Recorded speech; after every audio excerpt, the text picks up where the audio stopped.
अस्सलाम वालेकुम। मैं एक पाकिस्तानी शहरी हूँ और अल्हम्दुलिल्लाह प्राउड टू बी पाकिस्तानी। और थोड़ा-सा इस तरह अभी रिक्वेस्ट है, हमारा महकमा पुलिस जो है वो हमारा जो है हम प्राउड भी है, हमें उन पे फ़ख्र है। वो इतनी जो है मशक्क़त करते हैं हमारे लिए, मुख्तलिफ़ किस्म की सरगर्मियाँ करते होते हैं, हिफ़ाज़त करते हैं, सारा कुछ करते हैं। तो उनके उनके लिए हमें वैसे शिकायत नहीं कहनी चाहिए, मगर कुछ इस तरह की कुछ चीज़ें, बातें हैं जो कहते हुए दिल करता है कि उन तक पहुँचाएँ, आला हुकाम तक पहुँचाएँ। जो चीज़ें हमने ऑब्ज़र्व की हैं जिससे मुश्किलात होती है, शहरी को परेशानी होती है, क्योंकि अगर बंदा अपनी परेशानियाँ अपने आला हुकाम तक नहीं पहुँचाएगा या उन तक जो है ये चीज़ें, शिकायतें नहीं पहुँचेंगी, तो फिर हो सकता है कि उन पे अमल दरामद ना हो। तो अब ये है कि पुलिस वाले रोक के आपसे ड्राइविंग लाइसेंस पूछते हैं, आपसे शनाख्ती कार्ड पूछते हैं, गाड़ी के कागज़ पूछते हैं, आपसे वो बाकी चीज़ों का तकाजा करते हैं। अगर आपके पास नहीं है तो वो आपका जो है वो चालान काटते हैं। जी। तो मैं उनसे दरख्वास्त करता हूँ कि बराए मेहरबानी आप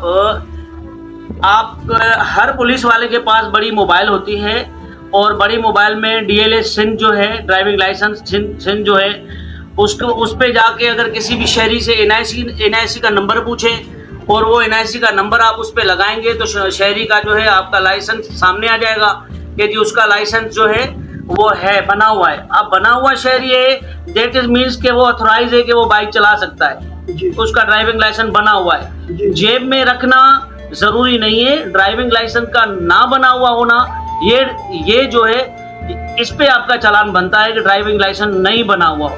अगर मेरा ड्राइविंग लाइसेंस बना हुआ है और मैंने घर पे रखा हुआ है तो इस पे आपका चालान नहीं बनता है। मैंने ड्राइविंग लाइसेंस बनवाया हुआ है, ये आपका डीएलएस सिस्टम बता रहा है कि ड्राइविंग लाइसेंस इसका बना हुआ है। अब आ जाते हैं गाड़ी के डॉक्यूमेंट्स पे।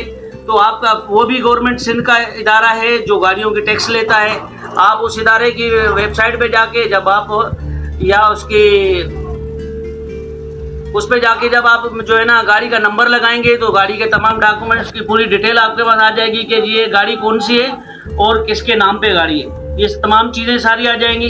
तो वो बंदा अब देखो कि अगर उस बंदे के नाम पे गाड़ी है और गाड़ी का पूरा डिटेल आ गई तो इट मीन्स के वो अब चला सकता है, ये गाड़ी चला सकता है और लाइसेंस भी इसका बना हुआ है, तो अब उसका चालान नहीं बनता। तो आपकी ये दरकार ये दो चीज़ें हैं, ड्राइविंग लाइसेंस या गाड़ी के कागज़, ये दोनों चीज़ें तो आपको अपना सिस्टम बता देगा, आपकी मोबाइल बता देगी। अब मतलब ये कि मोबाइल के ऊपर हमें पता चल जाएगा, एनआईसी वगैरह नंबर दर्ज करेंगे तो हमें पता चल जाएगा कि गाड़ी इसके नाम पे है भी कि नहीं भी है। जी हाँ। और मतलब वो लाइसेंस भी हमारे सामने ही आ जाएगा, लाइसेंस भी आपके सामने आ जाएगा और लाइसेंस उसने बनवाया हुआ है कि अब ये ऑथराइज है उस बंदे को कि वो बाइक चला सकता है, ये बाइक चला सकता है। अब जेब में रखना गुनाह नहीं है, क्योंकि जेब में रख के बंदा, हम लोग या प्लस में हमारे जो कानून नाफिज करने वाले इदारे हैं जिनके ऊपर जिम्मेदारी होती है हमारे जान और माल के तहफ़्फ़ुज़ की, तो वो हमारे कम से कम इन चीज़ों को महफूज करने में हमारी कोई सपोर्ट नहीं कर रहे हैं।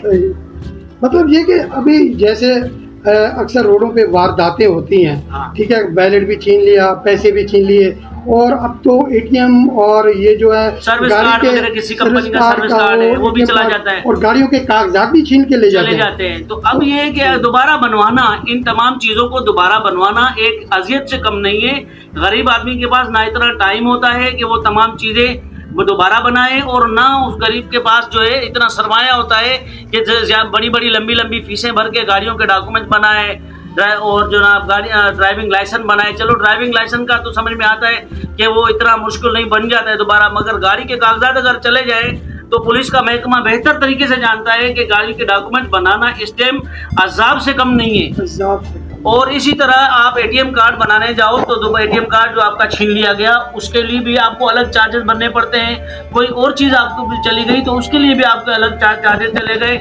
मोबाइल आपकी चली गई 30-40 हज़ार की, तो मोबाइल चली गई उसकी तो वो तो आपको वापस होनी नहीं है। हम आपके साथ चलना चाहते हैं, हम आपसे अलग नहीं चल सकते, आप हमारा फख्र हैं। खास तौर पे सदर कराची की मैं बात करूँगा, वहाँ जब हम जाके गाड़ी पार्क करते हैं तो जो गाड़ियों के ऊपर बंदे बैठे हुए होते हैं उनकी गाड़ी नहीं लेके जाते, और जो बेचारे गाड़ियां छोड़ के मार्केट में गए हुए होते हैं, अगर फैमिली के साथ भी होते हैं तब भी उनकी बाइकें उठा के लेके उठा के चले जाते हैं, उठा के लेके चले जाते हैं। वो भी परेशानी बन जाती है। वो भी परेशानी बन जाती है। बाद में आके वो बंदे ढूंढ ढूंढ के उनको लेते हैं। अब मैं उनसे ये पूछता हूँ कि क्या जो मोटरसाइकिलों पे बैठे हुए हैं उनको अथोराइज थी वो जगह?